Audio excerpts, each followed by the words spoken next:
Our next speaker, Carolyn Carr, is a graduate of Smith College and received her MA from Oberlin College and her PhD from Case Western Reserve University. She joined the National Portrait Gallery of the Smithsonian Institution in 1984 and retired from the gallery in 1911 as its deputy director and chief curator emerita. At the National Portrait Gallery, Carolyn organized numerous exhibitions, each accompanied by a publication.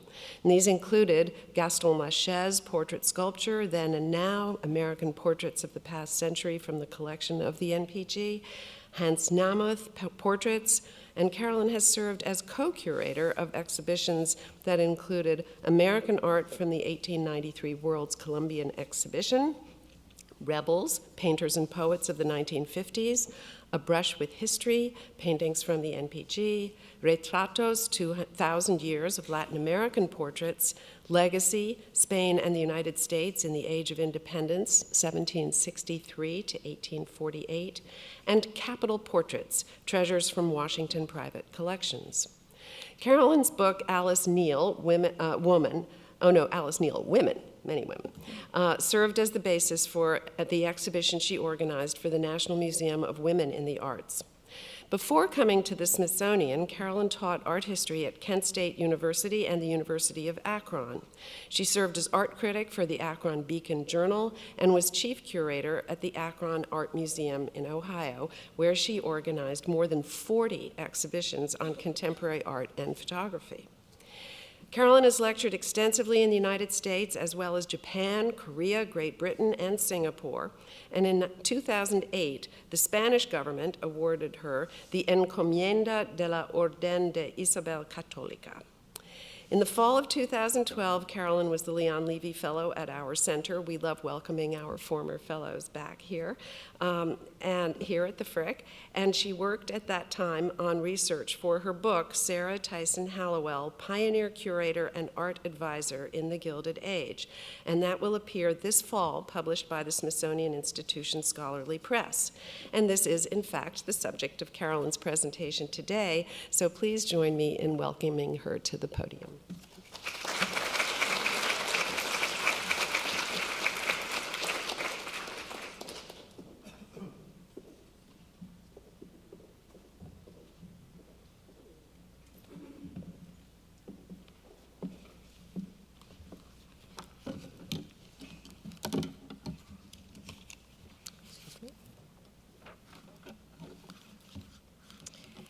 I want to begin by, of course, thanking Inga and Rick Bertha for inviting me to speak to this most interesting symposium.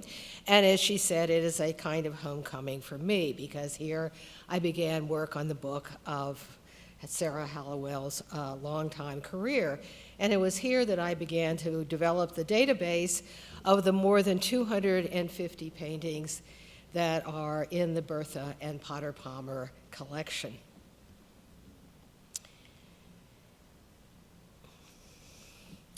In 1886, Bertha and Potter Palmer were putting the finishing touches on the interior of their new 42-room house, the largest in Chicago.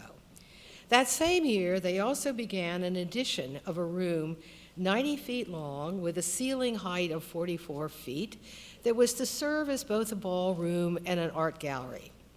Their unspoken but apparent goal was to assemble an art collection that it would equal or surpass those being formed by their social peers. The Palmers were not new to the process of art collecting. While on their honeymoon in Europe in the fall of 1870, they commissioned their bust portraits from the American sculptor Hiram Powers, then based in Florence.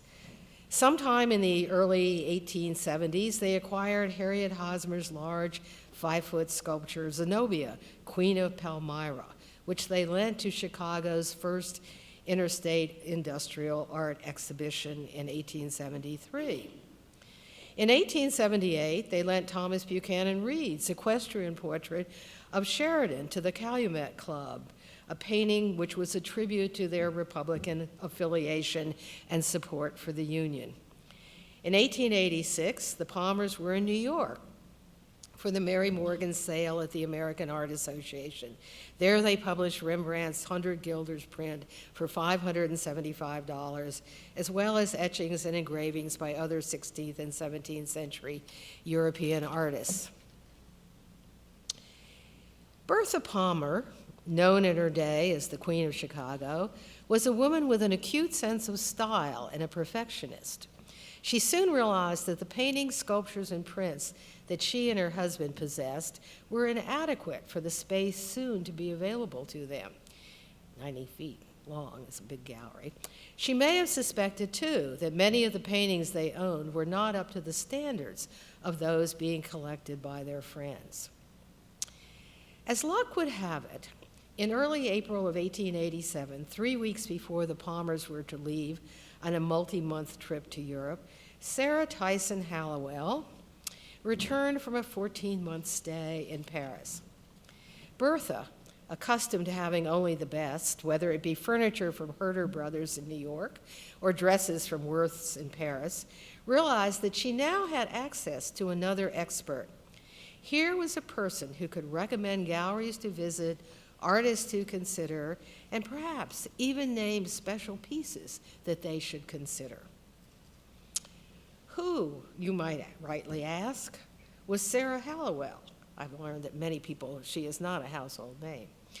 And why would the Palmers turn to her for advice and value her opinion?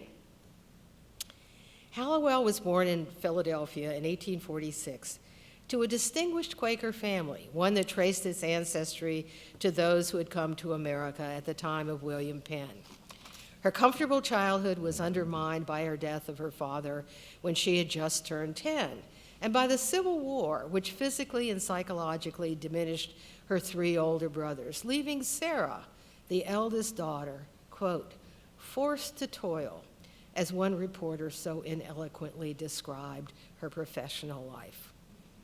Hallowell came to Chicago with her mother and 4 of her 5 siblings in 1869, but she did not become an important figure in this Midwestern city until the 1880s, when she assumed sole responsibility for the art exhibitions at the Interstate Industrial Exposition.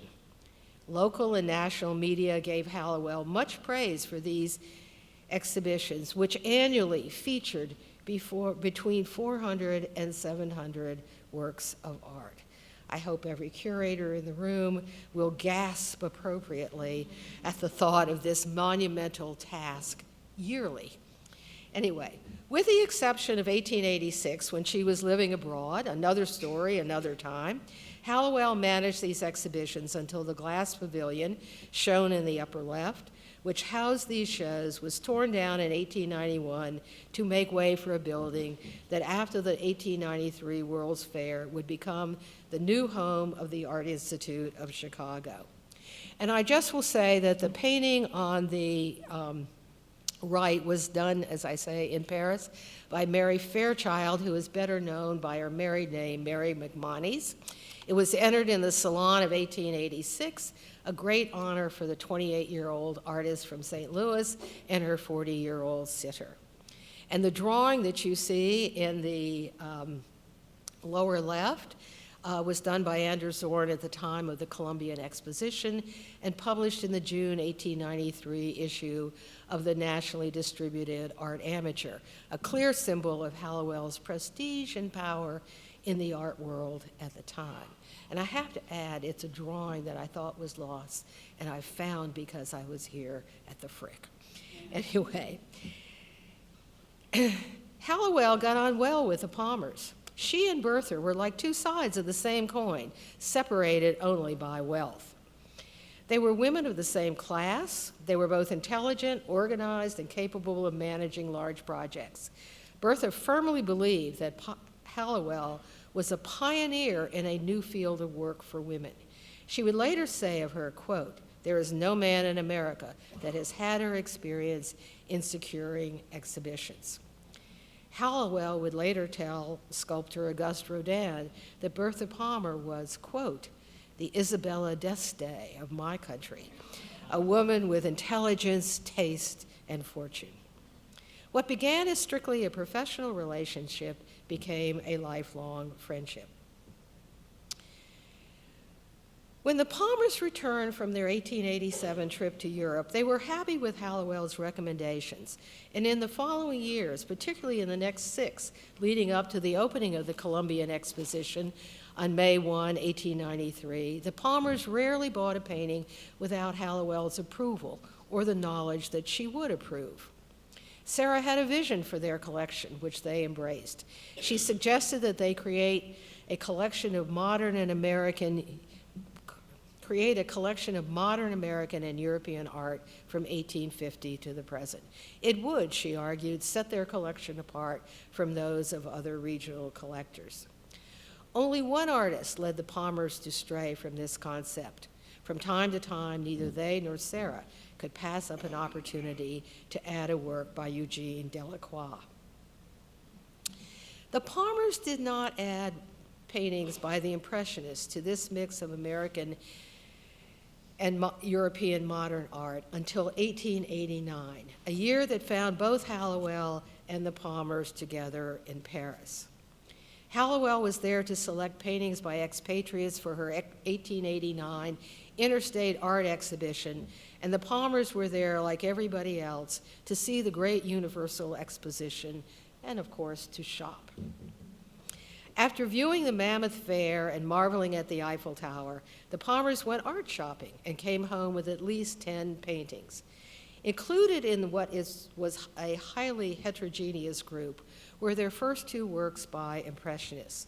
With Sara as their cicerone, the Palmers purchased from the Durand-Ruel Gallery a pastel by Edgar Degas, which you see on the screen, and with the acquisition of Ballet Girls, became among the earliest American collectors of work by this artist. Renoir also captured their imagination, and shipped to them from abroad was the portrait of his wife, Madame Renoir, in the garden. The Palmers, however, must have been slightly reluctant collectors of Impressionism because they acquired no more works by this group of artists until 1891, 2 years after they purchased these works. This despite the fact that in 1890, Sara brought to Chicago for her last interstate art exhibition 17 works from the Durand-Ruel Gallery in New York by Monet, Pissarro, Sisley, Degas, and Renoir. This was the first major showing of works by the Impressionists in the Midwest. And it was this 1890 exhibition that won Hallowell a place in art history as a great champion of America of the Impressionists. And today, as you will shortly see, we can add to this the role she played in encouraging the Palmers to buy paintings by this group. Hallowell was disappointed that the Palmers made no purchase of Impressionist art from her 1880 exhibition, but she was not concerned. She knew that it often took them a bit of time to accept her more radical proposals, and she was right. Beginning in the spring of 1891 and continuing until the opening of the Columbian Exposition, the Palmers purchased paintings and pastels by the Impressionists with breathtaking rapidity. As you can see, when it comes to buying art, the Palmers made no small plans. In May and June of 1891, Hallowell and the Palmers were both in Europe. Mrs. Palmer, now president of the Board of Lady Managers for the fair, was in Europe seeking international support for women's activities at the Columbian Exposition. Sara had returned to Paris when it became apparent that she would be denied the prestigious position of chief of the Department of Fine Arts at the fair, simply because she was a female. Being a woman was, as one newspaper reported, an insuperable objection. When not in a meeting, Bertha turned her attention to her next most pressing concern, completing her picture gallery in time for the opening of the 1893 World's Fair, when visitors to Chicago and to their home would be numerous. As you can see, at the Durand-Ruel Gallery, the Palmers and Hallowells greatly admired the Claude Monet show, which opened there on May 4th. Before they left France in mid-June, they purchased at least 9 paintings by Monet from Durand-Ruel. Included in this cachet were 2 grain stack paintings. When they returned to America, they added a third, which you see at the lower right. See if I can get it. Yay. Which they had seen in Paris, but they were not able to acquire because it had first been bought by Bostonian Charles Fairchild, who was referenced in the last lecture, but he returned it to Durand-Ruel in New York, and they quickly snapped it up. The Knoedler Gallery in Paris also managed to benefit from the Palmers' trip. Here the Palmers again added a substantial number of Monets to their holdings. On this same trip, the Palmers also acquired the Absinthe Drinkers by Jean-Francois Raffaele, a painting which had originally been shown in the 6th Impressionist exhibition in 1881. And the screen. It was the first of 8 or 9 Raffaelles they would eventually own. Correspondence reveals Bertha's frantic schedule and Sara's responsibility in terms of implementing acquisitions on behalf of the Palmers. In May of 1891, Mrs. Palmer's secretary, Laura Hayes, sent the following note to Hallowell, and I quote, "Mrs. Palmer asked me to write you for some information in regard to a picture by Raffaele, a group of absinthe drinkers, I think she said. At that moment, she was interrupted, and she has since gone out for the day without saying more about it. But I send this to you on the chance that you may know, without anything more definite, what it is that she wishes. They leave for Vienna tonight at 6. Of course, Sara knew what she meant, and the painting became the Palmers. In September, after they had returned home, the Palmers paid Busson Valadon, a gallery in New York, for a second work by Degas, the painter's dancers preparing for the ballet, which in all likelihood they had also seen in Europe. The acquisitions the Palmers made in the spring and summer of 1891 were merely a warm-up for 1892. In the first 3 months of 1892, following the Palmers' visit to New York that December, the Durand-Ruel and the Knoedler galleries did a brisk business with a Chicago couple. In February and March, the Durand Gallery sent from France directly to the Palmers 3 paintings of poplars by Monet, 2 of which you see on the screen. The New York branch also added to their Monet collection 2 additional haystack paintings and 3 other amazingly lovely landscapes. This buying spree also included Camille Pizarro's Women at the Well, for which they paid $750, and 2 sumptuous paintings by Auguste Renoir, Boatman's Luncheon for $1,100 and Near the Lake for $900, both paintings which had been in America for some time. They also added 2 paintings by Sisley, of which you see one on the screen. The Knoedler Gallery in New York, in between January and March, did an equally robust business with the Palmers. Among the works that they bought from this gallery were 4 more paintings of grain stacks by Monet. Thus, in 2 years, the Palmers had purchased 9 paintings from this important series, of which they would keep 6. As such, as Rick Bertell has pointed out, they, and Sara, I might add, were the first American collectors to realize the importance of Monet's serial imagery. Included in the shipment from Knoedler's to Chicago were also 2 other stunning landscapes by Monet, as well as Sisley's Canal du Loing. I have repeatedly asked myself the nature of Sara's role in these acquisitions because she was not physically present. But access to a list of works Durand-Ruel sold the Palmers and the recent digitalization of Knoedler and Goupil files by the Getty Research Institute leads me to conclude that while Sara was a great tutor and Bertha an apt pupil, that with rare exception, the Impressionist paintings that the Palmers purchased in the early months of '92 were either works they had previously seen with Sara in France or were selected by Sara and sent to America for their approval.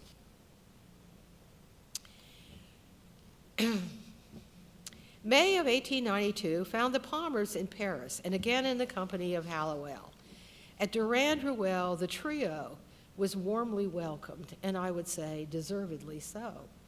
Beginning about April 28th and during their next several weeks, their enthusiasm for Monet remained unabated, and they acquired 15 paintings by him, ranging in date from 1868 to the late 1880s, a selection of which you see here on the screen.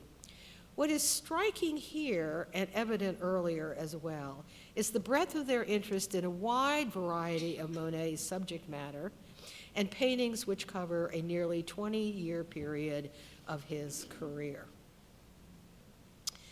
To this cachet of Monet's, the threesome added 11 paintings by Renoir. Among these are those which you see on the screen. Really a lovely, succulent, delightful group of paintings. Included in the packing case from Durand-Ruel were also 7 paintings by Pissarro, ranging from the figurative composition Café au Lait to the landscape view of the village of Osny, as well as paintings by Sisley and paintings in a pastel by Raphael, which I haven't illustrated. And to this bounty, they added a suite of prints and a pastel, Young Mother by Mary Cassatt, selections undoubtedly abetted by Sara and Bertha's pleasure in their recent decision to select Cassatt as a muralist for the Women's Building at the Great Fair. In late August of 1892, Sara Hallowell left France after living there for nearly 18 months. She had been invited back as an assistant chief in the Department of Fine Arts. Her job was to organize a loan collection of foreign masterpieces owned in the United States. Sara arrived in New York on September 10th, 1892. And in her luggage was Alfred Sisley's Street in Moray, which she intended for the Palmers, which you see in the upper left. After several weeks in Chicago, Hallowell returned to New York in mid-November to meet collectors and solicit paintings for her loan exhibition. It cannot be merely coincidence that no sooner did Hallowell arrive in New York than Durand-Ruel booked Sisley's Street in Moray to the Palmers on November 16th.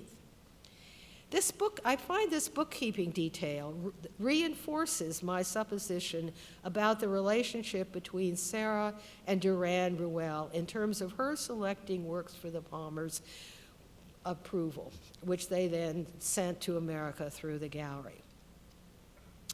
On this same date, Durand-Ruel, New York, also booked to the Palmers 2 more paintings by Monet, including Tree by the Side of the Sea on Thebes, which you see in the lower left. In December of 1892, at the request of Monet, and undoubtedly at the instigation of Sara, she was often out at his house at Giverny, Durand-Ruel sent 4 works to New York, which arrived on the 21st, including Outfield, Departure of the Boats, Étretat, Meadow with Clouds in the Sky, and Église de Bellecour, all for purchase by the Palmers. As part of this frantic push to complete their gallery, they purchased from Busson Valadon Monet's View of the Seine and the Custom House, which you see on the lower part of the screen. As a last frantic entry before the opening of the fair, the Palmers acquired Raffaelle's Place de la Trinité. Now, I will say, too, as an aside, that the Palmers lent 15 paintings to Hallowell's exhibition of foreign masterpieces in American collections.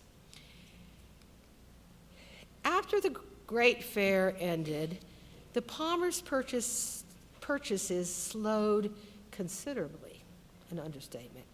It may be that they had a full house.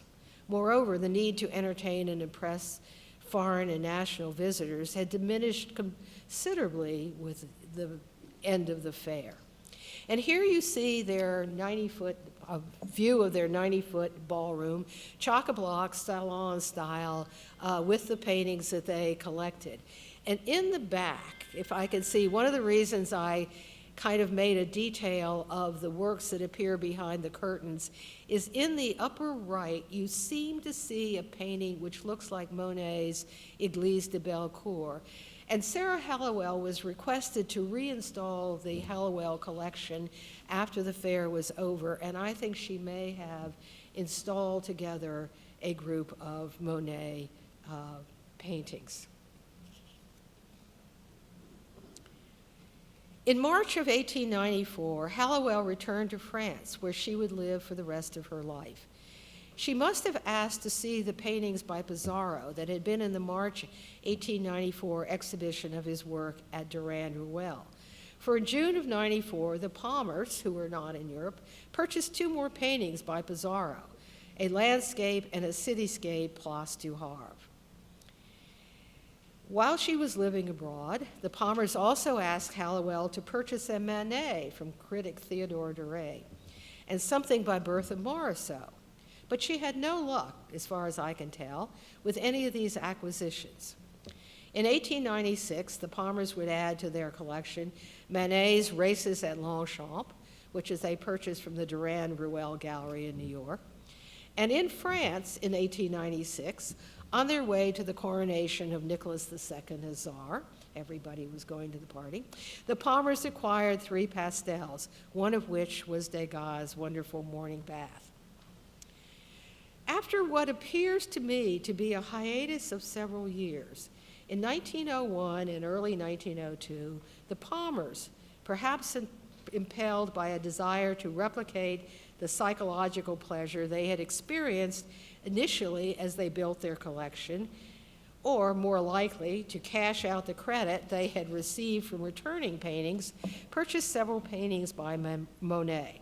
In 1901, they added his Rouen Cathedral Morning Fog, which Knoedler purchased at auction on their behalf. It may well have been one of the cathedrals that Sara had seen in 1894 and recommended to them, just as Monet was beginning the series. In 1902, they added a second Rouen Cathedral as well as Arm of the Seine. What is interesting to me is all these works demonstrate their appreciation of Monet's increasingly abstract style. The Manet, Steamboats Leaving Bologna, was also added in early 1902. Potter Palmer, 23 years older than his wife, died May 4th, 1902. As far as I can determine, Rock's Belle Isle was the only Impressionist painting Mrs. Palmer purchased after his death. She acquired it in 1903 from the sale of works from the collection of William Fuller, another American who was an early enthusiast of French Impressionism. It clearly wasn't for lack of money that Mrs. Palmer retreated from the art market, and in late fall 1902, she acquired a house in Paris, which could easily have sent her on a buying spree. But she appears to have furnished this house with paintings from Chicago. I think this speaks, frankly, to the role played by Potter Palmer.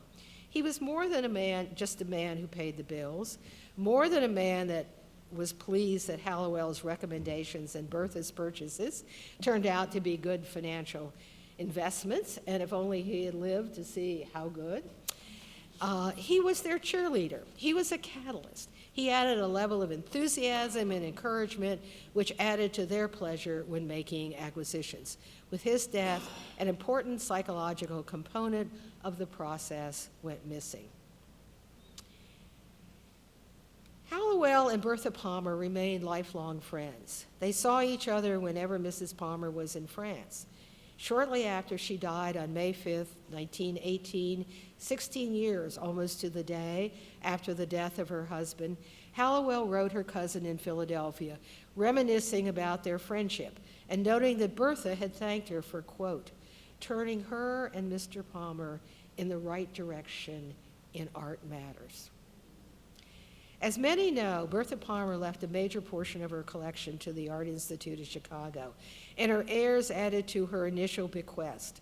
Her gifts set the stage for the Art Institute to become one of the great repositories of Impressionist painting in America. I have no question in my mind that even before the bequest was made in 1922, that the Palmer collection inspired museum trustee Martin Ryerson, and the Coburns to begin collecting paintings by Impressionists, some of which were those already purchased by, whoops, I forgot to change the slide, purchased by the Palmers. And in the upper right, you see the Artist House at Argenteuil, which you've seen several times in this series of lectures. It first belonged to the Palmers, and when they returned it, it was purchased by Martin Ryerson. Likewise, they owned the haystack that was here, returned, and the Coburns acquired it.